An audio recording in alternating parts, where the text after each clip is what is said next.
देखो भोले बाबा पर्वत में रहते हैं, उनका कोई अपना बंगला नहीं, घर नहीं है। कैलाश पर्वत पर रह करके भी 24 घंटे राम नाम में डूबे रहते हैं, परम आनंद में रहते हैं, परम सुख को प्राप्त कर रहे हैं। केवल घर होने से सुख होगा ये भी गलत है। हम लोगों को लगता है आनंद बड़े मकान में मिलता होगा, नहीं। भगवान तो पर्वत में बैठे फिर भी आनंद में बैठे। तो बाबा ने कहा कैलाश पर्वत में एक विशाल वृक्ष है। किस चीज का वृक्ष है? बट का वृक्ष। बट समझ रहे हैं? बट वृक्ष, बरगद। बरगद का पेड़ है, बड़ा विशाल है। और इस पेड़ का खासियत क्या है? कहा हमेशा नया जैसा लगता है।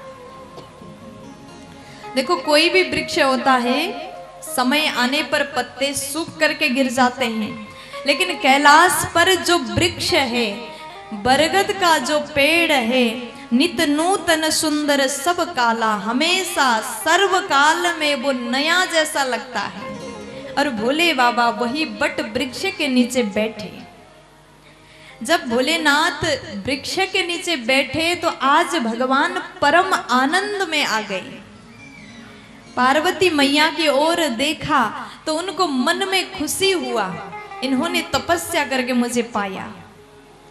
पहले भगवान ने त्याग दिया था, अब वही पत्नी पार्वती के रूप में प्राप्त हुई तो भगवान को मन में आनंद हो रहा है।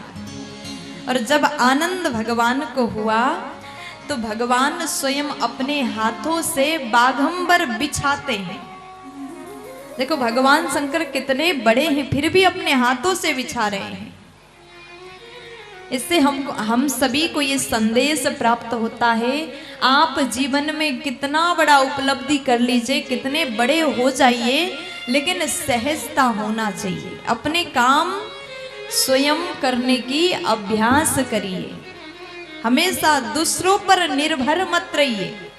जो व्यक्ति जिंदगी भर दूसरों पर निर्भर रहता है वो स्वयं अपना कभी नहीं कर सकता। इसलिए आप अपने बच्चों को भी ये संस्कार दो, बचपन से अपना काम स्वयं करने की आदत बना लीजिए। आपके बच्चे काम करते कि नहीं करते? करते हैं तो अच्छी बात है। किसी किसी का आदत होता है, जिस कमरे में वो रहते हैं अगर कोई आया तो कमरा को देख करके मन खराब हो जाता है। अपना रूम जहां पर आप रहते हैं उसको व्यवस्थित रखने की नियम बना लीजिए, स्वभाव बना लीजिए।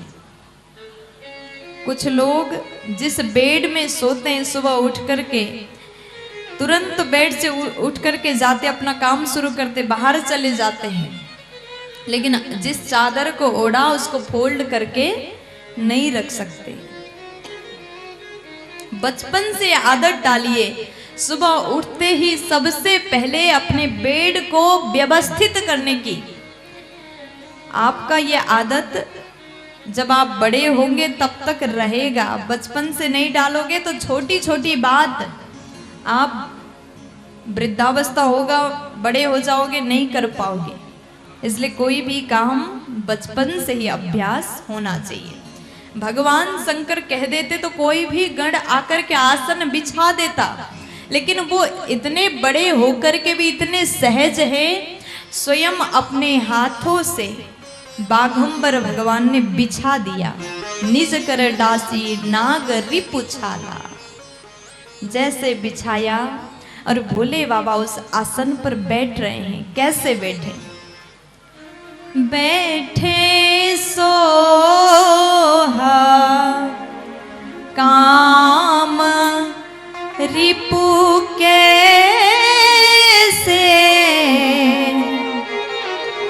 धरे शरीरु शांत रसूजे से। भगवान कैसे बैठे हैं? बड़े सहज होकर के बैठे हैं। काम रिपु कैसे? काम रिपु का अर्थ क्या है? कल की प्रसंग में आपने सुना कि भगवान ने कामदेव को भस्म कर दिया। कामदेव के शत्रु भगवान भोले बाबा कैसे बैठे, जैसे शांति रस ने शरीर धारण किया हो ऐसे सहज होकर के भगवान बैठ गए। अब पार्वती मैया ने देखा भोले बाबा अपने आप प्रसन्न हो रहे हैं। प्यार से बोलो जय श्री राम।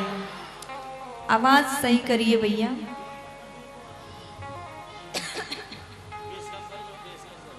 देखो आप कभी अपने पति के सामने कुछ कहना चाहते हो ना, तो समय सही कब है उसको देख लीजिए। किसी किसी का आदत होता है पतिदेव बाहर से आए, क्रोध में आए और उसी समय जाकर के कह देते 10,000 दे दो, काम चलाना है, घर को सामान लाना है।